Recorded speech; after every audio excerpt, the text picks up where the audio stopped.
APJ Abdul Kalam का जन्म तमिलनाडु के रामेश्वरम के धनुषकोडी गांव में 15 अक्टूबर 1931 को हुआ था। उनका बचपन संघर्षों से भरा रहा है। कलाम साहब हमेशा सीखने की कला को महत्व देते थे। वह बचपन में अखबार बेचते थे क्योंकि उनके परिवार के पास ज्यादा पैसे नहीं थे और न ही उनके पिता जैनुलाब्दीन ज्यादा पढ़े लिखे थे। कलाम साहब 5 भाई बहन थे। कलाम साहब ने 5 साल की उम्र में पढ़ना शुरू कर दिया था। उन्होंने रामेश्वरम से शुरुआती शिक्षा प्राप्त की। कलाम साहब को उड़ना पसंद था, जैसे खुले आसमान में चिड़ियां उड़ती हैं, और उड़ते हुए चिड़िया को देखकर ही कलाम साहब ने तय किया कि उन्हें विमान विज्ञान के क्षेत्र में जाना है। उनका चाहत पायलट बनने की थी, लेकिन ईश्वर ने उनके लिए कुछ और ही रच रखा था। इसरो में कलाम साहब की एंट्री। एपीजे अब्दुल कलाम ने 1950 में मद्रास इंस्टीट्यूट ऑफ टेक्नोलॉजी से अंतरिक्ष विज्ञान में स्नातक की पढ़ाई पूरी की। स्नातक की पढ़ाई के बाद उन्होंने भारतीय रक्षा अनुसंधान एवं विकास संस्थान में प्रवेश लिया, जहां उन्होंने हावरक्राफ्ट परियोजना पर काम किया। इसके बाद वह 1962 में भारतीय अंतरिक्ष अनुसंधान संगठन इसरो में आए।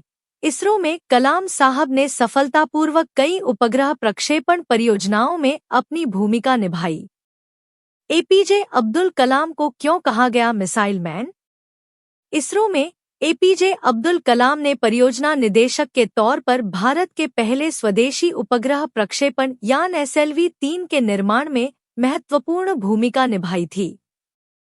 इस यान से भारत ने रोहिणी उपग्रह सफलतापूर्वक अंतरिक्ष में भेजा था।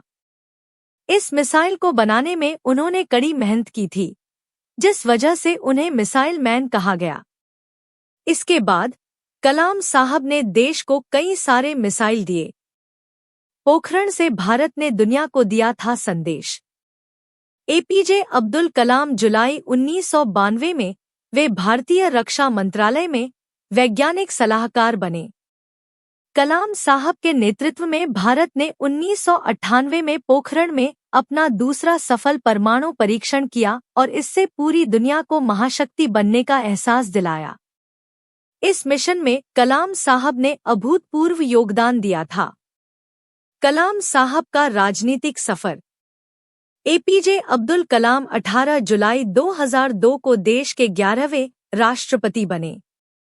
राष्ट्रपति बनने के बाद भी कलाम साहब के स्वभाव में कोई बदलाव नहीं आया और इसी के बदौलत उन्हें जनता के राष्ट्रपति की उपाधि मिली। कलाम साहब ने राष्ट्रपति भवन के दरवाजे जनता के लिए खोल दिए। ऐसे कई किस्से हैं जब राष्ट्रपति भवन में उनके साथ कोई आम इंसान या किसान खाना खा रहे होते, तो कभी पुलिस वालों से वे बात कर रहे होते। कलाम साहब 2007 तक राष्ट्रपति रहे। राष्ट्रपति के पद से मुक्त होने के बाद एपीजे अब्दुल कलाम ने देश के विभिन्न कॉलेज संस्थानों में काम किया। उन्होंने लोगों के बीच रहना पसंद किया। वह हमेशा देश के नागरिकों से मिलते थे। कलाम साहब ने कई पुस्तकें लिखी हैं। उनकी पुस्तकें लोगों के बीच काफी लोकप्रिय हुईं। कलाम साहब का सपना 2020 तक भारत को शक्तिशाली और आर्थिक रूप से समृद्ध बनाना था। एपीजे अब्दुल कलाम को मिले मुख्य पुरस्कार।